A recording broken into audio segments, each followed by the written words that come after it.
তাদের ক্ষুদ্র ঋণ থেকে শুরু করে পুরো প্রপারলি স্টার্টআপ ইকোসিস্টেমটাকে আরো শক্তিশালী ভাবে বিল্ড করা, এটা নিয়ে ভাইরা কাজ করেন। বিল্ড করার জন্য একটা নীতিমালা তৈরি করেছি, কিন্তু সেটার বাস্তবায়নটা আরো বেশি গুরুত্বপূর্ণ। আমি জানি না সেটার বাস্তবায়ন কোন পর্যায়ে আছে। সেখানে একটা জিনিস আমার নজর কেড়েছে, যুব উন্নয়ন অধিদপ্তর একটা ঋণ দেয়, ক্ষুদ্র ঋণ। যারা হচ্ছে যেহেতু ট্রেনিং নেয় তারাই ঋণটা অ্যাক্সেস করতে পারেন। তো সেটা 5 লাখ টাকা সর্বোচ্চ সিলিং, 1 লাখ থেকে 5 লাখ, এবং পরবর্তীতে আমরা এটা 10 লাখ করেছি।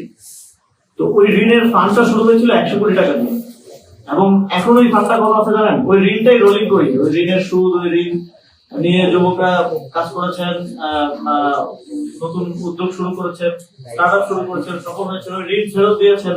সেই ফান্ডটা এখন 500 কোটি টাকা হয়ে গেছে। আমরা 100 কোটি দিয়ে শুরু করে এটা 500 কোটি হয়েছে। তার মানে হচ্ছে, এবং ওইখানে আমরা দেখেছি যে 1%-এরও কম হচ্ছে ডিফল্ট হচ্ছে ক্ষুদ্র ঋণ। এটা 1 থেকে 5 লাখ টাকা ছিল।